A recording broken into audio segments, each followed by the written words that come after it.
All right, I'm just gonna send it. We are live. All So, right. Innate, nice to meet you. Nice to meet you as well. You're pumping in Black Fathom Deeps, just We to try. get it out there. Yeah, I've got it up on the screen here. You've had multiple rank ones, still currently rank one on a couple fights, rank one on All Stars. Like, We love to hear that. yeah, that's sick, dude. But with that, how long have you actually been playing WoW? Yeah, so I actually played back in like original vanilla, and then I played till Wrath.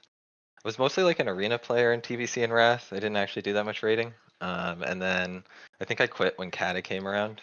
But when Classic WoW came out, I couldn't resist. I had to do it again. So I've been playing since Classic Vanilla as well.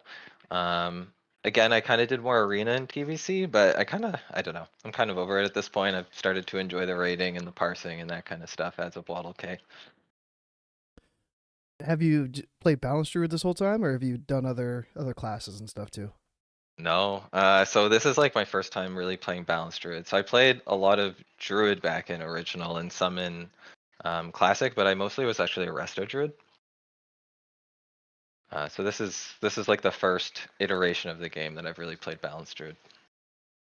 So what did you used to play then? Tell me you came from a melee. You were like a rogue or something. So in Waddle K, I've been playing a rogue and raiding, but I actually just played a healer most of the time, like through most of the versions of the game. No, that's just too funny. Like I How did really, how did you know rogue? because you're a melee kin. That's one big thing we got to get into here. Like obviously you Yeah. love being in the melee range. I like free damage for sure, and it's fun to pump in melee, even though it's a little awkward sometimes. Yeah, I always get nervous going in melee. Like I love being max range, like 36, 42 yards. I'm real comfy back there. It's nice when you know that there's a little bit of time for a taunt. I've definitely been trolling myself a bit on the turtle boss because it's so easy to pull aggro there when you're at range, and then it's a lot easier when you're in melee. So Oh yeah. it's not really worth it either because he has such high armor. But I still try to eke out a few hits. I died the other day on that boss with full world buffs, the Ashenvale buff and everything, Oh, and it shattered my soul. I didn't want to do the rest of the raid. I wanted to just hearth out. and was it before DMF despawned at least? Because that's the worst. If Oh you yeah, I die have right DMF before too. DMF goes down. Well, yeah, but if you Oh, die I've right got it. before the Yeah, yeah. fair ends, that's the worst. Because then you're kind of torched. I've got it booned right now, so I'm good. Okay, that's good. All right, what else have you been up to in SoD other than blasting in BFD? Anything else? Doing some world PvP at all? On because you're on Crusader Strike NA, right? I am. So I've done like a little bit of world PvP, just kind of ran around Ashenvale. I gotta admit, like I can't get into the world PvP as much when you just kind of feel like you're just picking up some poor schmucks that are just trying to go about their business. It's funny for a bit with Star Surge, but eventually it gets old. But we've been doing some like war songs as a group, and that's pretty fun when you get against other good pre-mates, unless they're the types that sit in their graveyard and turtle with the flag. But for the most part, it's been a lot of fun. Well, since you've said you've resto druid, this kind of seems like a great version of the game for you because they've kind of mixed resto and Yes. balance together. So, are you like are you using like I started using wild growth, the rune, and Yes. I hate healing, but I feel really comfy with that, like out in the open world. I think that what they did with allowing a lot of healers to kind of DPS between their heals is one of the funnest things for a healer. Because one of the most frustrating things as a healer is as you progress through the content, your job just gets more and more boring, and there's less and less to do. But now you kind of have that thing where you're like able to optimize your DPS while you're still healing, and as you cut down on healers, which has been a lot of fun, I think. The first alt I made was actually healer mage, kind of for that reason, because it looked super interesting to be able to try to like balance that optimization between DPS and healing. And have you like did you set out in SoD? Did you join a guild and everything trying to parse, or did it like kind of evolve after SoD released and then you were like, "Oh, wait, this is kind of fun. I want to try to maximize how much damage I can do."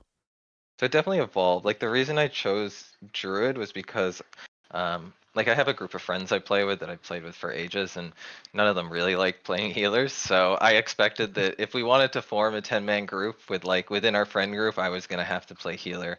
But what ended up happening was like a couple of them were planning to play Shadow Priest, and they were just so disillusioned with the damage in the first phase that they're like, it's fine, we'll just heal, and you have the spell power gear, you go balance. But as soon as I went balance, like my min max brain can't help itself. I just started trying to optimize the spec as much as I could. Poor Shadow Priest right now. Yeah, they're in rough shape, but they might be a lot better at 40. I mean, who knows what comes with the runes, but they get a lot of like flat damage increases. They get shadow form. I might be back to unfortunately healing next phase. We'll see, or maybe I make a second druid to heal. I feel kind of invested in the balanced druid at this point. So wait, you're not like me and you don't have more than one balance druid at 25 right now? You just got the one? I actually have a second druid, but it's literally just a Wind Fury totem for our third raid. So Oh. it's like we had so many alts, but nobody made that third, feral alt. So the melee boys don't want to be missing their Wind Fury totem. So that's what my second druid is. All right, so you've got some pretty good gear right now. What Yes. what did you try to min max your gearing your own? Did you take some advice from maybe the Druid Discord? Have you decided you like arcane gear better than plus nature? Because I saw that your bracers and cloak were plus arcane, even though I Correct. think plus nature's supposed to edge out over arcane. But I'm the same way. I have arcane cloak myself. No, it is true. Like if you're actually going for the absolute min max in PvE, then you do want nature damage, but it's absolutely so minuscule, and that only applies on single target fights. So the reason I use arcane is because I really like just kind of maximizing my trash damage. Like I did a lot of speed running in classic vanilla, and I still have that mentality of like go go go, trying to deal as much damage as I can to trash. And I think arcane's definitely the play there because you get a lot of star surges in as you're moving, and you kind of maximize there. The other reason I like arcane is because when you hop into PvP, I think it's the play right now. Like getting the big burst with star surge is really nice. And then the last reason is I haven't fully mapped it out, but I'm pretty sure that Arcane is slightly better on cleave fights because generally you want a multi-dot on something like Lorgus or like whatever the Naga lady's called. Yeah. And on those fights, like because you're using less wraths and more moonfires, I think that arcane damage actually slightly ekes out nature. So at the end of the day, it's like so close to not matter. It's just kind of personal preference to grab the arcane. Yeah, yeah. And then you've got the tailoring boots, Hmm. and that's one that I've been up in the air on. I started off leatherworking. I don't know if I want to switch to tailoring Yeah. myself or not because it's a little bit of extra spell power. I've only got a 10-minute on use cooldown for 10 seconds of some damage. So it's No. like I'm torn, but how are you liking the tailoring? I think the tailoring's it's pretty good just like overall in terms of its utility. So I think on any like fight longer than 30 seconds, it's just flat out better than the gloves, even if you have the active. And it comes pretty close on shorter fights. And then obviously once it's on cooldown, like I'd only get 2 or 3 uses out of the gloves per raid, so it doesn't really feel that great. Whereas the tailoring boots are just kind of good all around. The other thing that's nice about tailoring boot is when you hop into PvP, it's kind of nice. Like people pile on you and you have this mini shield wall. Is very useful. Yeah, I dismissed that whole damage reduction part of it. All I saw was reduces damage, and I was like, "No, Yeah, these are not for me." that's But that fair. makes sense in PvP. I have thought about that. It's like get survival of the fittest rune, get these boots, sit in bear form, and just take no damage. Yeah, or you're just like you're moving across the map in Warsong, and the team decides they don't want to deal with star surges, so they all pile on you, and it feels really bad when you lose your boon buff right at the start of the game. But if the boots can keep you up, it feels very value. Oh yeah. And so one last thing on your gear here, I think. Well, you've got Crashing Thunder. Hmm. There was one other melee option. I think it was the +4 spell power dagger. Is Crashing Thunder the melee weapon that you want to end up having? I'm not 100% sure. The other one I consider actually isn't the +4 spell damage dagger. I have like I've done a bit of math on it, and because of the 1.2 speed, like I don't think it scales as well. But I think that the one that I would use, if not Crashing Thunder, would just be like the Hone Stiletto of Nature or Arcane Wrath, because they have the 1.4 speed, which Oh, kind of maximizes the swing damage, and then it's a bit more flexible if you're not melee weaving.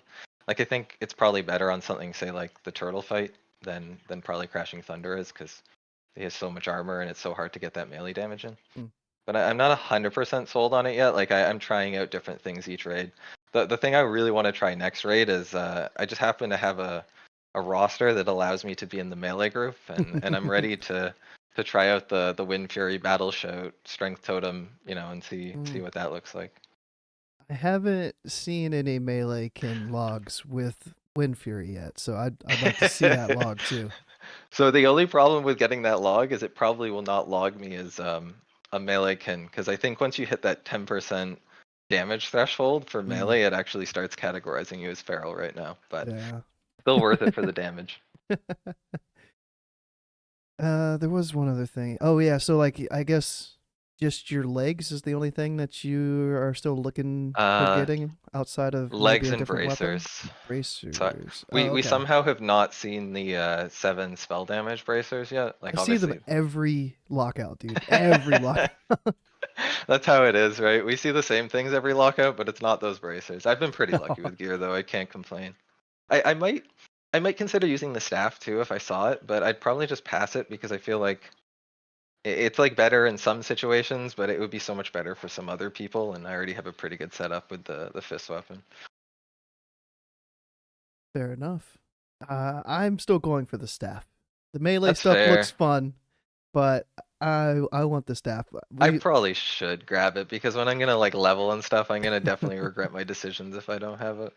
Yeah, and it's also it might be pre-raid unless they add a whole bunch of new gear Could be. for the next phase too. So So one thing I'm very curious to see about next phase is if all the Moonkins are trying to grab manual crowd pummelers, because I was looking at it and oh, it's 2.0 speed. So I think that when you pop that 50% speed buff, you'll actually be able to bonk with a two-hand between your instant cast for 30 seconds, which I think could be very interesting. I like that idea already. Fighting over the ferals for it. Oh, they're gonna be mad. I mean, I'll let my feral have the first one, but after that, the shamans can fight me for it. There you go. You mentioned a couple of buffs that you were gonna try to get the next raid, and that's what Wind Fury, Strength Totem, And Battle Shout. Battle Shout. Are there? I know you have +2 damage on your fist weapon. Yeah. Are there any other consumes you've considered? Because I think there's like a strength scroll for 8 strength or something like that. Yep. So strength scroll is 9. The elixir of strength is the one I have in my bags. It's 8 because it's like the scroll of strength goes for like 1 G50 silver, and the potion goes for like 8 silver. But actually, the real hack is if you're horde, you just go and grab the Camp Torajo buffs. They're like super cheap. So like the blood shards sell for I think about 25 copper, and for 4 of them you can get 10 strength, 10 agi, 10 int, and 25 spirit, and it lasts 30 minutes. So you can kind of like hearth the splinter tree, fly to Zoram, and then log out, and you get like 20 minutes of it in the raid. Just one more reason why Tauren is better than Night Elf. Thank you. We're 1 strength better than a scroll, but it counts. Yeah, I'm the same with mages. I'm like, we don't need a mage. Like, the scroll is 1 int better than the mage buff. Yeah, pretty much. All right, we are moving right along. I like it. I think it's time for the bosses. Okay. You down for some boss strategies? Sure. So are we talking like overall strategies, or are we talking like how do you get the big parse numbers? The big parse, like The screw big parse mechanics, numbers. screw your raid group. You're the only one in the raid whose damage Okay. matters. Okay. I wish I could play like that. I mean, sometimes I do, but I find it hard, like you feel a little guilty. I still Okay. fairy fire. Like I put it up. I like the fights though where I can put it up and not feel bad about using the global, like Turtle when you're not dealing any damage, or Murloc boss when it's the downtime, or the last boss when it's the downtime. It feels bad when I have to give up one of my damage globals. Yeah. So Baron, Aquanis, whatever, the first boss, I've been standing on the beach, but I don't know if I can. I haven't tested it. Maybe you have the answer.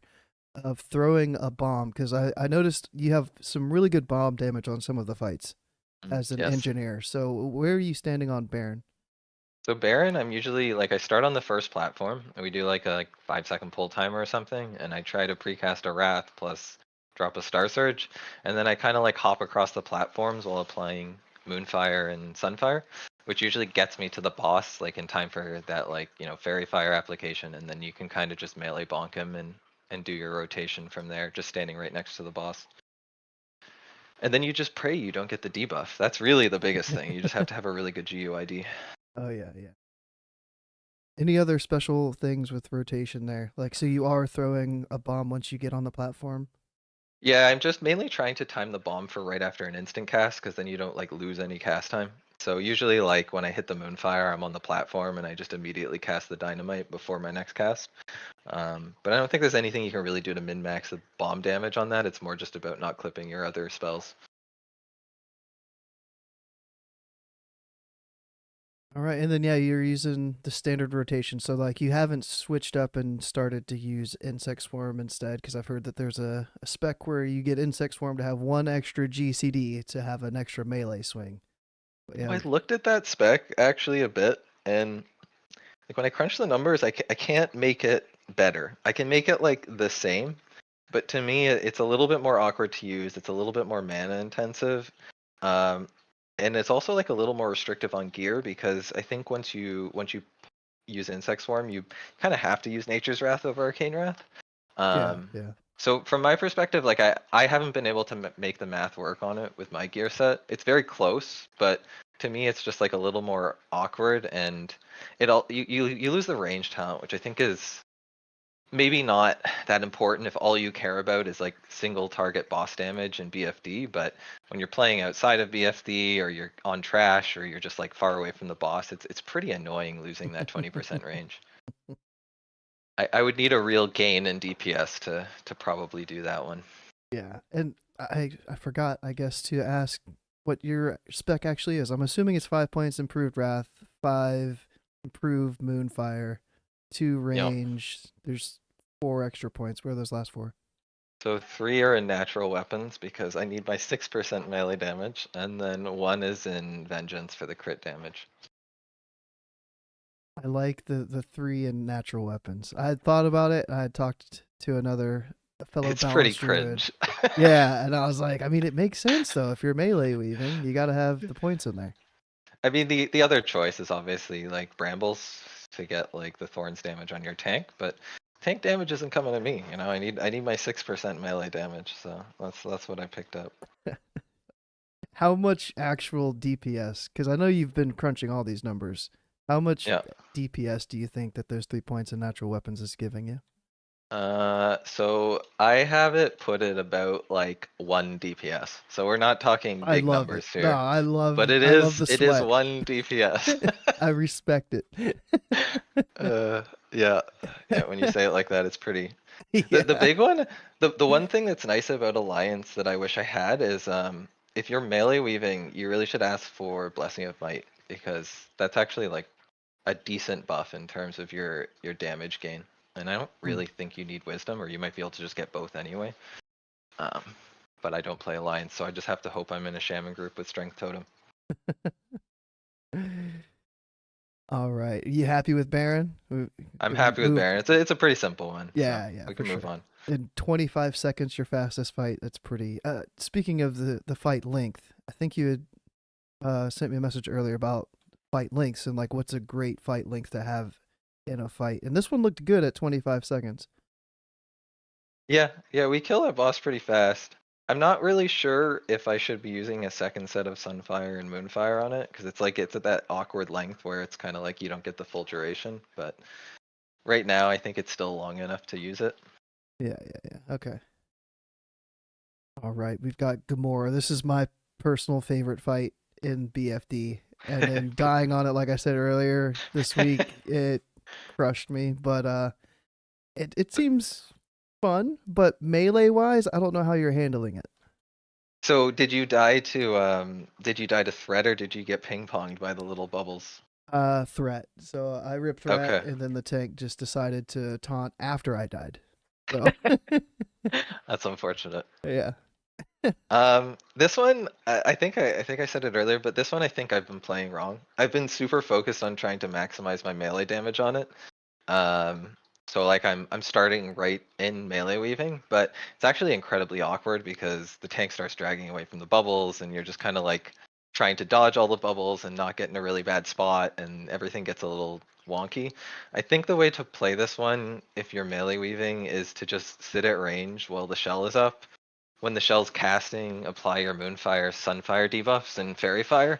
And then right when the shell pops, you kind of like hit Star Surge, run in, and then just start pumping him from melee range. I think at that point, like the tank should have enough of a lead, and you also don't have to worry about the knockback and the constant movement. So how would you say you did on your rotation on, I guess your highest one was on January 1st. Yeah, I don't really remember that raid. That one I Okay, seem to okay. pump because I was not trying to melee weave. The last 2 weeks when I look at them, they look a little rough. Like I kind of remember the other problem with going into melee is like the threat threshold is a lot lower. And once you Oh pull yeah. aggro, you're not really pumping. You're just getting pushed back on your wraths, and you're worried about dying, and it just kind of turns into a whole thing. So I think based on my experience, like even when you have like the melee weave stuff, I think the play is probably like equip a dagger of arcane wrath if you have it or something, and just pump it ranged and only melee when it's kind of convenient. Not only is it really awkward, but it's not even very much damage because he has such high armor. Yeah, I saw it was like 188 damage after 13 melee swings. Yeah, that's Yeah, not that it's much. it's pretty bad. It's not worth it. All right, we are moving right through these bosses. Yeah, so Yeah, happy with Ghamoora. On yeah. I think I'm good with the turtle. no, this next one, I know there's a little bit of not This one's a little cheese, cringe. but yeah, there's a little bit of tech, if you want to call it that, of how to parse. So boss 3, Lady Yeah. Sarevess, whatever their name is. Let's go through it. What do you got? Yeah, so this is definitely the one where you have to choose whether you want to be, like pro raid efficiency or pro cringe. And I generally choose pro cringe because it's such an easy boss anyway. But ultimately, like the elite that you don't really need to kill counts towards your parse. Your most efficient spells outside of Star Surge are, Sunfire followed by Moonfire. So your goal here really is to just like minimize the number of times that you cast Wrath. So you're kind of like starting with a precast Wrath into Star Surge. You're dotting up the main target. You can get a Sunfire on the off target. Then you get your Star Surge on cooldown again. You get a Moonfire on the off target. And then you might get like a couple of Wraths in, and then you're already back to restarting your rotation. So you're really just trying to like maintain the 2 dots on both targets. Always have Star Surge on cooldown, and then just anytime you have like a little bit of extra globals, you use Wrath. And obviously, if you're NG, try to dynamite at a point when you can hit both. I like it, dude. I've tried and I have failed. I've gotten like 1 dot on the ad, and then I'm just back on the boss, like solo pumping the boss. Yeah, it's definitely the easier route, and it's also better for your raid. But Yeah. yeah, if you're competing for the cringe, you have to sometimes accept the cringe. It depends what your threshold is. Like for me, the threshold is the Murloc boss. Like I can't. We'll get there, but I can't bring myself to do that. But with this one, I don't mind because whether the boss takes 28 seconds or 30 seconds, like who cares? Yeah. It dies super fast anyway. I saw like the 272 damage from 1 dynamite, and I was like, yeah, I need to at least be doing that. Yeah, it has some nice applications. Like I think it does extra damage on turtle, but I'm not 100% sure. It's obviously really good on the totem boss because you can get like 4 targets. And it's also quite good on the last boss if you have a tank that will spawn the ads for you. Oh yeah, yeah, we're getting there. Trust me, we're getting there. Yeah, yeah, jumping ahead. It's all good. All right, this boss, cheese it Murloc. to win it. Yep, Yeah, Murloc so I time. recommend that nobody cheeses this because then everybody's gonna feel like they have to cheese it. But if you do it, I still respect it. It is the game. But I think people have probably figured out at this point that the way to parse on this boss is to be in a raid that either really sucks or is AFK, because essentially the downtime counts towards the whole DPS calculation. So the more time you get to do dealing damage to the boss, the better, because the downtime is the same time anyway. So if your whole raid is AFK, you just get like a lot of time to hit this boss, whereas if your raid is pumping, you barely get to touch him. So with this one, you don't really have that much control over like how good your parse is. It really just depends on how bad or how AFK your raid is. But outside of that, the only thing that I can suggest is like you might want to be outside of melee range during the Murloc march, because otherwise the melee gets hit with shadow crashes. But as it's ending, I would recommend going to the melee safe spot so that you can start casting before it ends, because otherwise you're going to spend like 4 or 5 seconds still dodging Murlocs, and he's already going to be almost transitioning again. And I see, yeah, this fight is one of the longer ones. So 2 dynamites on this one, and Yeah. the log that I'm looking at, your highest one that is valid, because I saw you grinched. I did too, but I mean, don't hate the player, hate the game. I know I'm kind of mad that they never. We won't get in there, but I mean, if I was to quickly speak on that topic, oh as yeah, one go of the ahead. people that voted against the Grinch, I very much enjoyed its presence while it was there, but especially since we now know we have another month of this phase, it would be unfortunate if you really couldn't do anything to compete with your previous like boss attempts, because 20% of your damage is just gone now. So Yeah, I'm personally happy that it was invalidated. Maybe there's different ways they could have done it, but I'm happy looking forward that at least I don't have to compete with a thing I can never use again. yeah. I just wish that they had removed the Grinch's damage, not invalidated the logs. Maybe that was too hard to do. I don't know. I think the reason they didn't do that was because of speed runs. So like I think, and because of kill time. So like I think the argument would be your kill Okay. time's a lot shorter. That doesn't really matter for balanced druid. Like I don't think kill time matters for us at all. But for some classes like feral druid or rogue with thistle T, the kill time can actually influence their parse a decent amount. That's fair. Okay. See, all I think of is balanced druid. That's fair. All right. Let's see here. Have you thought of, because we talked about you going for 1 extra DPS with the 3 points in the melee damage? Have you thought about just continuing to cast for like the 1 damage wrath during all that downtime? Because that could be an extra 50 damage right there or something. I mean, the math on it, that's like 0.66 DPS if you're casting every Hey, 1.5 seconds. yeah. You're not wrong, but I'm pretty sure I would get yelled at by the melee that were getting smashed by shadow crashes while I was, standing in the melee safe spot. So I haven't actually done that, but you definitely can min-max your debuff uptime. Like from what I can tell with all the downtime mechanics, if you apply the Sunfire and Moonfire during the downtime, it'll start to tick for full damage after. So like if you get it rolling right as the transition ends, you kind of save yourself a couple of globals on those. That's a good point, because I have been meaning to look that up and I haven't done it. So that's I solid. maybe like take that at like face value, 90% sure. I'm pretty sure I checked the logs on the last boss at the very least, and I think that's how it works on everything, but there's a chance I'm wrong there. Let me see if I can do it really quick, because you moon fired 33.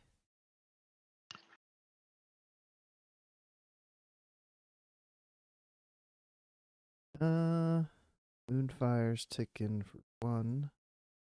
Yeah, it does seem like it goes from ticking for 1 to ticking for more than It 1. ticked to 35. Yeah. Okay. Yeah, so it seems like it does, like it's kind of like dynamic, it updates, so you don't have to reapply it. Good, because I've been doing it just in case. So I'm glad I Mhm. wasn't completely wasting my time. All right, and I also didn't even realize that they didn't remove the downtime on the logs. That kind of makes me sad. They really didn't It's do much it's as far no. as, yeah, like fights in BFD. I think the struggle they had is that like a lot of the times they calibrate these things on a PTR, and then there was no PTR, which is part of the beauty of this. But um, they don't really have any rules in advance, and then how do you like back impose the rules? Like they probably Oh still yeah. should have done it, but it's a little more awkward than when you have everything in place going into the first few lockouts. All right, Murloc boss down. We got Yeah. Lorgus Jett. I looked at this one because people ask all the time that I see, and I have been too lazy to look it up, and I finally looked it up. It looks like the entire hallway counts on the parse for this fight. Is that That accurate? is correct. Yes. So the way that we've been handling this fight at this point, because our DPS is pretty decent, is to just kind of Zerg the Priestess, and then passively cleave everything else. So like when we initially started and we were kind of progging it, we would hard focus the like elite to get them down to minimize damage, and then try to keep the Murloc count low. But we're at the point now where we'll get to him just as the second set of Murlocs is spawning, and the first set is kind of dying. And then we just kind of Zerg him down, only killing the lightning totems, and just passively cleaving everything else. So for like a Boomkin, passively cleaving is essentially just keeping your dots up on targets whenever you can, especially Sunfire. It's like the most efficient and highest damage per cast that you can do outside of Star Surge. So prioritization wise, on every boss, you just keep Star Surge on cooldown at all times. Like you never want to lose a cast of that or to delay a cast, because it's just much higher damage than everything else with basically no conditions. But other than that, like applying Sunfire to multiple targets is the next most efficient way that you can deal damage, as long as you have, tanks that are going to keep the Murlocs off you. Because I've definitely had times where I'll tag a bunch of dots on the off targets, and then suddenly I have these Murlocs beating on me, and I can't cast Wrath anymore. So that's kind of how we deal with that boss. Yep, we don't have Alkin Frenzy yet. Okay, you can't be taking melee damage yet. Yeah, that would be nice if I got like what is that? That's like plus 10% damage. Do you also get the pushback resistance? Yeah, no pushback. Yeah, the pushback That's nice. resistance would be very nice. But when you don't have it and you just have two Murlocs hitting you, it kind of sucks. All right, so the totem comes down. It looks like the totem counts on the log. Hear me out here. Should we be star surging the totem because the totem's not going to have any nature or arcane resistance? I think that it's a really good play to Star Surge the totem. I just don't think it's a good play to like hold your Star Surge cooldown in order to hit the totem with it. Yeah. Okay, that's fair. So what would you use if Star Surge is on cooldown? Would you Sunfire it? Do you think, or just No, I just cast a melee? Wrath and then cast it, and then start casting a Wrath on the boss. Like ours dies in probably like 2 or 3 seconds. Yeah, it So goes quick. the Sunfire initial damage is not that impressive, like once you're in full gear. Like it's still your best damage when you get the full use of the dot, but if all you're getting is that instant damage, it's actually not that great because it has a pretty bad spell coefficient. So if you're just choosing to cast one thing into the totem that's not Star Surge, I would just cast Wrath. And on this particular fight, which was on December 27th, there was no bombs thrown. Are you throwing bombs now? Have you added that into this fight? I think I had them and I just I forgot. I just didn't have. So what I do usually is I put like all my important cooldowns like right in the middle of my screen next to my like my character health bar or whatever. But I had not put the dynamites there, so I just forgot to use them. I like to critique you because you're blasting more DPS than me on every fight. So I got to try to pick you apart a little bit, okay? I'm sorry. Oh, I appreciate it. I want the constructive criticism. No, but yeah, it looks like depending on people's personal fight time, you got to try to get one out a little bit early. Like that first little pack of Murlocs, and then I think you aim for like the 2 Murlocs getting stacked on top of the Priestess with the Elite, and you get 4 targets. And then you just get whatever targets you can with the last one. You might not have anything other than the boss up at that point, but that's still probably the best way to do it. All right, cool. And happy with this boss? Yeah? Yeah. Cool. Yeah. Let me pull back up your thing here. We've got Kelris.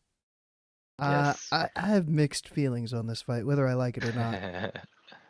It used to be tricky, and now it's not tricky, but then we had like 8 of our 10 lose our world buffs, and then they got tricky again, and I didn't like how tricky it felt. And I was like, wait a second, this fight had gotten pretty easy, but it can still bite you in the butt if you're not careful. Yeah, it's definitely one of those ones where you're in like a solid regroup, you're like, okay, this is kind of a joke now. And then the moment you step into a regroup that's maybe not quite as solid, it's very punishing.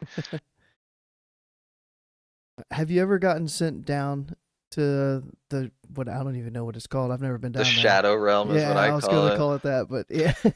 Yeah, so a ton on week 1 where we didn't even clear it. So we came into BFD week 1, no idea what we were doing, a bunch of people in greens, but the biggest problem was we had like, I want to say like 5 or 6 of our DPS were spellcasters. Like we had 2 mages, we had 2 priests, we had a druid, we had a warlock, and like I don't know if you remember, but early on he had so much resist.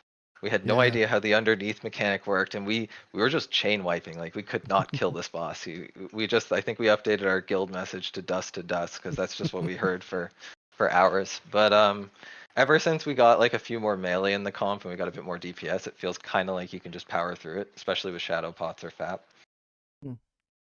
And the melee one, you would want to have the FAP instead of the shadow pot. Is that right? If you're Um, meleeing. I think that it's probably like the cleanest way to handle it, but I think the shadow pot is fine as well because it Okay. prevents the mind blast damage. The nice thing about the FAP is you just save your priest globals because they don't have to dispel shadow chains. Anything special to the rotation here or position wise? If you're meleeing, then I guess you're just kind of Uh, on the boss's feet the whole time, so it shouldn't matter that much, right? no, it does matter because the people that get Okay. sent down are the people that are Oh closest yeah, to the yeah. center of his hitbox. So True. 1 week I think I got the boss dragged on me and I got sent down to the Shadow Realm, so that was unfortunate. I don't deal much damage down there, but I've actually started kind of just like turreting a bit at the start, and when I see the first leaf happen, I just like kind of sneak in behind one of the melee and start bonking. I don't think there's anything special in this fight though. It's basically just like standard rotation. If you're a melee Moonkin, I would suggest hitting FAP at 35%. But other than that, you kind of just get to turret him. Definitely wear the Warsong trinket if you have it though, because he has arcane resist from what I understand. Have you confirmed if that works? I always thought that it did. The spell What, the pen Warsong or thing? whatever. Yeah. I It, was under the impression it did. I don't know why it wouldn't, but I don't know how to confirm that, to be honest. yeah, yeah. I think it does too. I think it helps. You just have to believe and then it works. Exactly. All right. Kelris, I don't like this fight because he hasn't dropped the staff one time, so let's move on to the last boss. Yeah. Akumai. This Yeah, of all fights, I feel like this one's another patchwork style. Just kind of stand there and turret. But it maybe I'm is. wrong for melee stuff. I don't know. But there's a little nuance. I think the biggest nuance to this fight is spawning of the ads. So obviously Yeah. like anytime you can remove downtime from your DPSing, you're gonna like increase your overall DPS. So we generally have our tank step into the puddle around like 65% or so, because there's a bit of a delay, but that causes the ads to spawn about the time that he transitions. So while he's immune to damage, you can just pump into the ads, and then right as the ads are dying, he kind of comes out of the transition, and it's a little more seamless for just dealing damage. Yeah, your dynamite damage, 700 damage from one dynamite. Is Yeah, it? the 5 target. Yeah. Yeah, Uh, it's definitely the value play. there's some cheese that I love. Yeah, it's actually not. I think that one is not cheese in the sense that it actually makes the fight a lot cleaner because you're not doing anything during the downtime, and now your tank doesn't have 4 stacks of the poison going into the last phase. So unlike the one on like the Naga boss where I think you're kind of just like griefing, to be Yeah, honest, like yeah. there's no reason to hit that elite. This one actually does make the fight a bit cleaner for you, and helps with your parse at the same time. Mm. And what is it? Over 1,000 melee damage, dude. Like it's the more logs I look with the melee damage, the more I want to try it out. So I might have to try to get like the +9 arcane damage dagger and try it at least 1 week. We've got what a little over 4 weeks left, so probably what 8 to 10 more lockouts. So Yeah. I gotta do it at least once. It's not so bad. So all I did was I just like macroed start attack before my star surge. So like any time I cast star surge on a target, it just starts my auto attack. And it kind of just happens automatically. Like you just walk into melee range, you're casting your normal rotation, and it just like you're just bonking. Like you don't really have to think about it too much. Alright. Cool. All right. Let's see here. You have a 47 rank on 2 fights, Ghamoora and Gelahast. I know The you're. turtle is fixable. The Murloc is not. I kind of refuse to do the thing where I force my raid to go AFK or just not hit the Yeah, boss so that yeah. I can maximize it. So if that punishes me, so be it. I'm curious to see what you end up ranking in the next couple of weeks on Ghamoora, because that's the one fight where I'm gonna try to give you a run for your money as a I just need pure to not grief caster. myself, I think. I need to stand out. But yeah, it's definitely the best fight for if I had a staff, I'd 100% be using it on that fight and just ignoring melee weave. The melee weave is not very strong on that one. All right.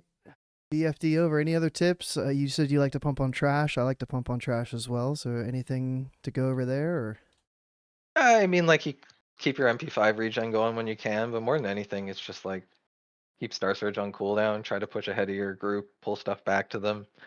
Uh, Starfire is really efficient, or not Starfire, Sunfire is really efficient damage if you can. But most of the time, dealing a lot of damage on trash is just being always casting. Like if you're always casting something, you're dealing a lot of damage. But if you're like constantly repositioning and not dealing damage, then you're generally not. So I just try to push ahead and keep Star Surge on cooldown. Really, everything comes down to just keeping Star Surge on cooldown. rude? That button is strong. I love it. All right. Couple of questions before I send you off on your way here. Phase 2 was just announced to be out February 8th. Yes. So what preparation have you been doing, if any, to So get ready for phase 2? the first preparation I did was logging my vacation and workday for a few days. So that's Good definitely the call. most important preparation. Yeah. Uh, but other than that, I have just been like, I started farming gold for a bit, but I got really bored of that. So I think the most productive thing I've been trying to do is just convince guildies to do Warsong. Because if you can get to Exalted, or even get close to Exalted, I think that those bracers are going to be like a really powerful thing to have every phase, because there's epic bracers at 40, 50, and 60, which are the next 3 level caps. And I don't think anybody's going to want to be in Warsong next patch, because I'm pretty sure everybody's going to be in Arathi Basin and some kind of world PvP event that maybe gives that rep as well. So we're probably going to be working on our AB rep and not wanting to do Warsong. So I'm hoping to unlock those bracers early.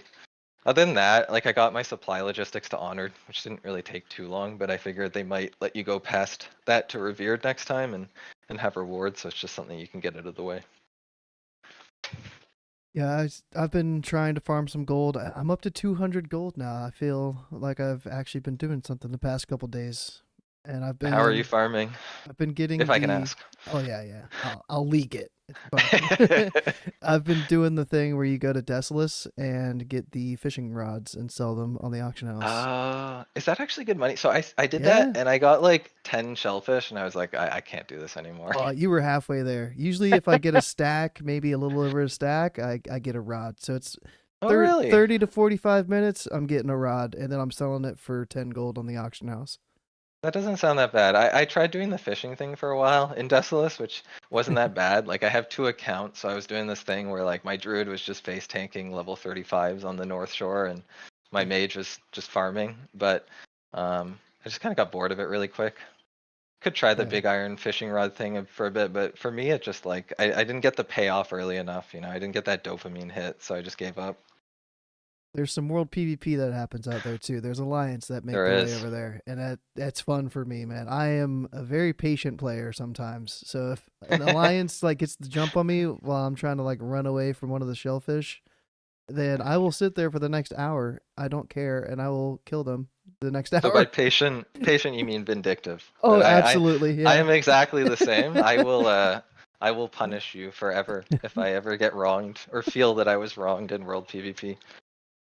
Yeah, but I tried so many other things, grinding for like BOEs, grinding for Yeah, consumables like materials and stuff, and nothing compared to the rod. And the rod's kind of already starting to fall off. Like I think it used to be over yeah. 20 gold, like twice as much as it's been going for now, but it's still nice. 10 gold every 30 45 minutes, I'll take it. So I can't keep track of it, but it feels like every time I like look at a forum or Reddit or Discord, somebody says that fishing was nerfed in some way. But I Mm. think that you used to be able to fish a lot more pools in both Tanaris and Hinterlands, and so people really wanted those big iron fishing pools. Whereas now, Uh, I yeah. think that they nerfed like a bunch of those pools. But it's all kind of just like folklore. You just hear people saying things are nerfed, but you're never actually sure if it's been nerfed. It's Yeah. really hard to validate these claims sometimes. I did try to fish up the 14 slot bag, the journeyman sack or Mm. journeyman bag in Moonblade, and Oh, I didn't know you could do that. I think you can, but I don't know. I fished for 45 minutes. I had, what is it, 9 of those plus 5, 100, or 5 minute plus 100 lures, and didn't get a single bag or anything other than fish. Like Oh, uh, that's rough. no gray items or nothing. So I was like, maybe it's a thing. I'm just not patient enough for that. If it was a world Yeah. PvP thing, I'd sit there all night. But I wasn't minding the pool fishing in Desolus because I get all those like little trunks and it's kind of like you get that like gamba, dopamine rush when you're opening them, and sometimes you get the health pots, or you get like the really good high level oh yeah, greens. But sitting there fishing for 45 minutes and just getting like the 4 copper fish, I couldn't do that. yeah.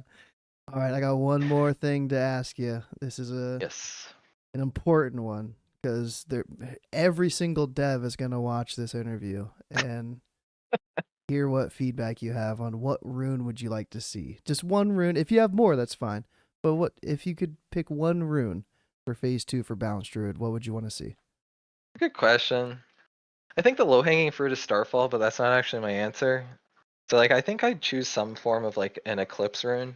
Mm. And there's a couple of reasons for that. So like for those that don't know, and I'm not even that familiar with it because I didn't play that many variations of this, but essentially like you cast Wrath and it makes your arcane stuff better, or you cast Starfire and it makes your nature stuff better. It's like the high level view of what that is. So I think it's good in that it makes gearing and rotation decisions a lot more interesting and engaging because it's kind of like like how many times do I cast before I swap schools, and like what do I cast when I swap, and that part of it's interesting. The other reason that I like that over Starfall is I feel like right now, like Boomkin has all these really powerful instant casts, and they're already on the cusp of just being like too much in world Overrated. PvP. Don't shoot me for saying it, but everyone's saying it. It's they're like very powerful up there with hunters and priests. And I think that if we get Oh, Starfall, like they're not going to be able to tune the damage high enough to make us competitive in PvE. Whereas seventh. Eclipse is a mechanic because it's cast time based, because there's counterplay in PvP. He was You can actually first tune it a bit yesterday. higher, and I think it actually creates some of those more fun moments in PvP when you like get those casts off and you get to pew pew from far away and get your big Starfire crits, as opposed to just kind of like hopping around casting instants, which to me is a little less interesting. Starfall, I have a hunch maybe at 60. I don't know if we'd get it at 40. Just because talent wise in Wrath, you can spec down into it and get it at level 60. So a little bit of Maybe. lore wise in my head, I'm like, it would, for me, it would make more sense. And I'm not even a big lore person or anything like that. But People got penance at level 2 though, so they yeah, clearly don't care too much about that. true. I'm a little upset we didn't get any AoE for phase 1. So, I mean, if we get 2 AoE spells, Hurricane and Starfall in phase 2, that'd be fine. It would be nice. I don't like have anything against Starfall. I just really like for them to find a way to make like balance and just casters in general a bit more competitive on DPS, because like you can already see that casters are a little behind melee or maybe a lot behind melee depending on the class, and we all know how scaling goes in classic. So I hope that there's like a rune that they can then add that will make the PvE DPS competitive while not making it too overbearing in PvP. Yeah, the devs have their hands tied for trying to balance stuff for PvP and PvE, I think. It's tough. It's a tough balance, and like they don't have to get it perfect. And, I mean, they won't. It's not really possible, That's but you, Nitro? hopefully Okay. it can be like good enough that you feel like you're really up there, and maybe like it's the combination of competitive DPS plus Moon Conform makes you feel like you really belong in that raid spot. Yeah, all right, man. It's been great chatting with you. I'm gonna let you get out of here. Thank you for all the information. Uh, you told me in DMs that you didn't stream or anything like that. Do you have any plans to do that, or can people find you on Discord, on like the Druid Discord, and send questions to you if they have any? Is that okay? Or Yeah, they're welcome to find me on the Druid Discord and send me messages. I don't have any plans to start streaming or YouTube anytime soon. I like my little my little alone time playing video games, but I have no Fair. problem answering questions. Right on. Alrighty. Thanks again. And I'm gonna be keeping an eye on your person, so you better keep it up. I'll try to fix the turtle, but I have no promises on the Murloc. Alrighty. All right, thanks for having me. Yeah, bro. Thank you. Take care.